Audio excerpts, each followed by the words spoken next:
Nicholas ओजुला को आप क्या जानते हैं?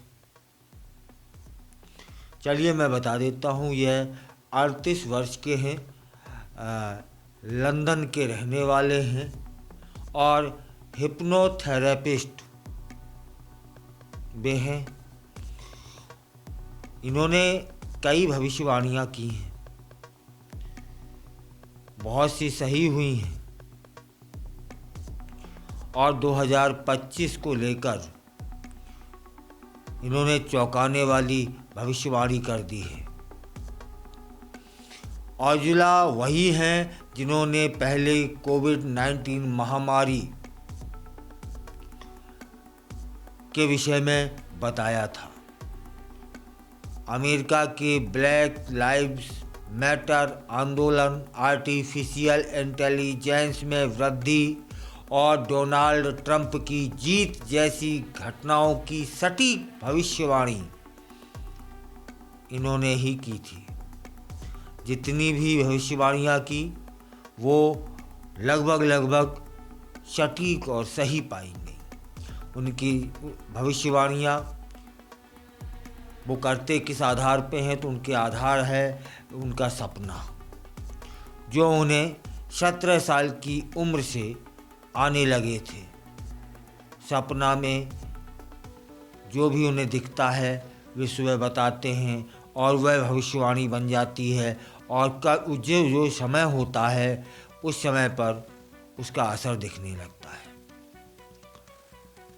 वे अपने अनुभवों को एक व्यक्तिगत दृष्टिकोण के साथ जोड़ते हैं।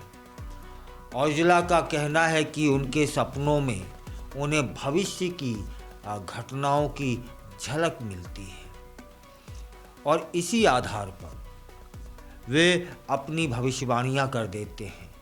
उनकी यह अनोखी क्षमता उन्हें एक तरह का लिविंग नास्ट्रेडमस बना देती है। नास्ट्रेडमस आपको याद ही होंगे,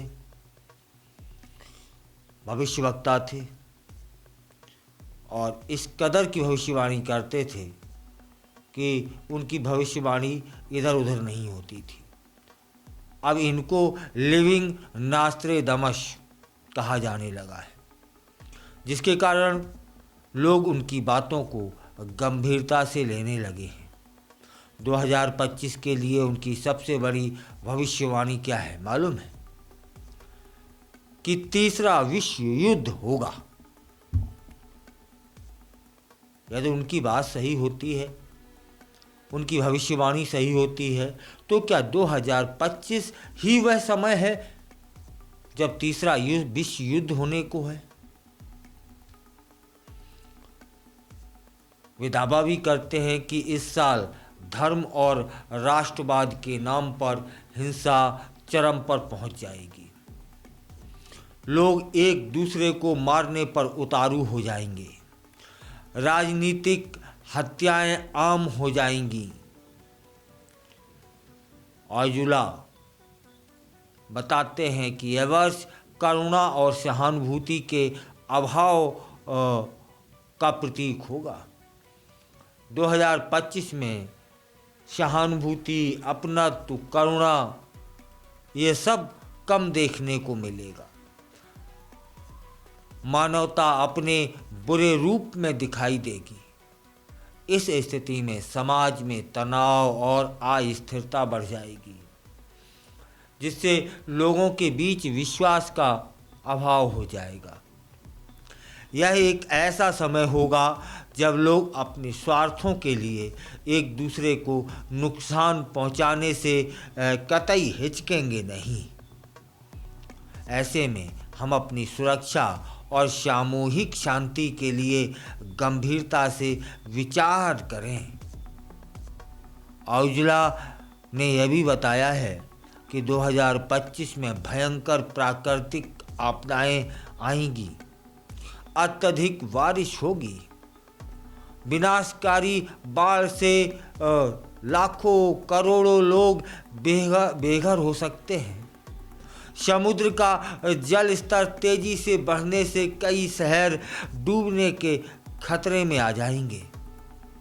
यह प्राकृतिक आपदाएं केवल भौगोलिक क्षेत्रों को ही नहीं बल्कि वैश्विक अर्थव्यवस्था को भी प्रभावित कर देंगी। ऐसे संकटों का सामना करने के लिए मानवता को एकजुट होना पड़ेगा। यदि औजला की भविष्यवाणियां सही होंगी तो।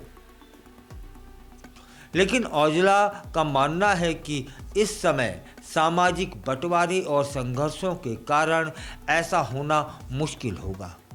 कैसा? एकजुटता देखने को नहीं मिलेगी। इन प्राकृतिक आपदाओं के परिणाम स्वरूप खाद्य संकट भी उत्पन्न हो सकता है, जिससे भुखमरी की समस्या और अधिक गंभीर हो जाएगी। आर्थिक दृष्टि से औजला का मत है कि 2025 में महंगाई भी अपने चरम पर होगी, जिससे वैश्विक अर्थव्यवस्था पर गहरा असर पड़ जाएगा। महंगाई की इस स्थिति से लोगों की जीवन शैली प्रभावित होगी और आर्थिक अस्थिरता बढ़ेगी। ऐसे में नौकरी छूटने और वित्तीय संकट का सामना करने वाले लोगों की संख्या बढ़ जाएगी। औजला की भविष्यवाणियां वाकई में डरावनी लग रही हैं, लेकिन नहीं, जो होगा सो होगा। याद रखिए, आप भारतवासी हैं। कहते हैं ना, हारिए ना हिम्मत, विसारिए ना राम। प्रभु स्मरण करते रहो, ये अंकट संकट दूर। लेकिन यह भी चेताना जरूरी है कि भविष्यवक्ता क्या कह रहे हैं। इस आर्थिक संकट का सामना करने के लिए लोगों को अपने खर्चों में कटौती करनी पड़ेगी, बचत करने पर ध्यान केंद्रित करना होगा। साथ ही सरकारों को भी इस स्थिति से निपटने के लिए प्रभावी नीतियां लागू करनी होंगी ताकि समाज में स्थिरता बनी रहे। और ब्रिटेन के संदर्भ में भी बोला है, औजला ने प्रधानमंत्री कीर स्टारमर के राजनीतिक पतन की भविष्यवाणी कर दी है। उनका मानना है कि ब्रिटेन में राजनीतिक अस्थिरता बढ़ जाएगी और देश की शासन व्यवस्था प्रभावित होगी। इसके अलावा उन्होंने प्रिंस विलियम्स और प्रिंस हैरी के बीच सुलह होने की संभावना जता दी है। यह सुलह ब्रिटेन के शाही परिवार में महत्वपूर्ण घटना साबित हो सकती है, जो न केवल परिवार बल्कि पूरे देश पर भी प्रभाव डालेगी। औजला कहते हैं कि इस सुलह से जनता में सकारात्मक संदेश जाएगा और इससे शाही परिवार की छवि को सुधारने में मदद मिल जाएगी।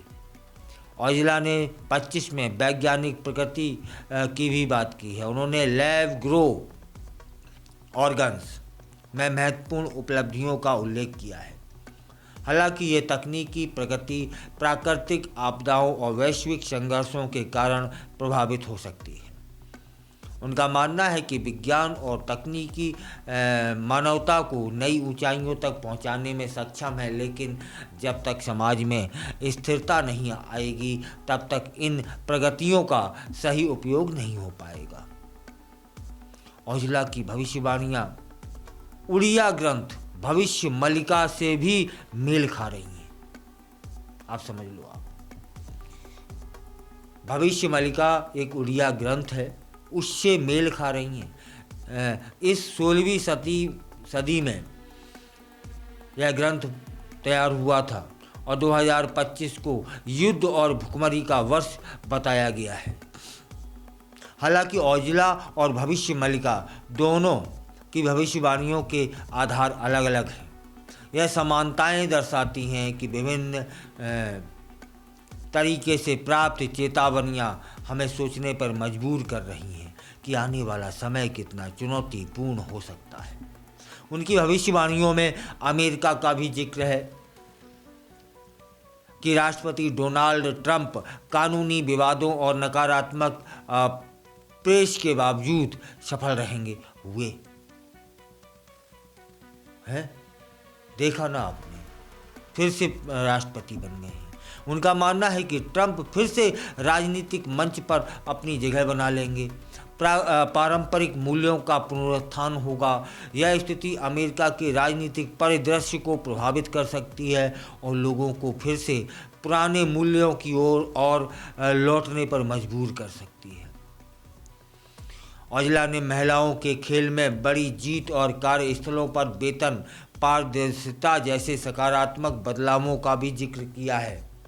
उनके अनुसार ये बदलाव समाज में समानता लाने का प्रयास करेंगे और महिलाओं को उनके अधिकार दिलाने में मदद कर सकते हैं। इसके अतिरिक्त वे कहते हैं कि मेघन मार्कल एक टीवी शो या पॉडकास्ट से सुर्खियां बटोरेंगी जो इनके जीवन में नया मोड़ ला सकता है। ऐसी सारी बहुत सारी भविष्यवाणियां उन्होंने कर रखी हैं। उनकी भविष्यवाणियों ने सोशल मीडिया पर चर्चा शुरू कर दी है। कुछ लोग उन्हें लिविंग नास्ट्रेडमस कह रहे हैं, जबकि अन्य उनकी बातों को संदेह की नज़र से देखने लगे हैं। लेकिन उनकी पिछली सटीक भविष्यवाणियाँ या देख ले तो उनकी बातों को गंभीरता से ले लेना चाहिए। यह चर्चा हमें यह सोचने पर मजबूर कर रही है कि क्या हमें अपनी जीवन शैली में बदलाव लाने चाहिए या आने वाले समय के लिए तैयार रहना चाहिए। औजुला का मानना है कि हर व्यक्ति में मानसिक क्षमता होती है जिसे शांत मन और ध्यान के जरिए विकसित किया जा सकता है। उनका कहना है कि हमें अपने अंतर्ज्ञान पर भरोसा करना चाहिए और आने वाले समय के लिए तैयार रहना चाहिए ताकि हम संभावित चुनौतियों का सामना कर सकें। उनकी बातें हमें प्रेरित कर रही हैं कि हम अपने जीवन को सकारात्मक दिशा देने का प्रयास करें और सामूहिक रूप से एक बेहतर भविष्य की ओर बढ़ें।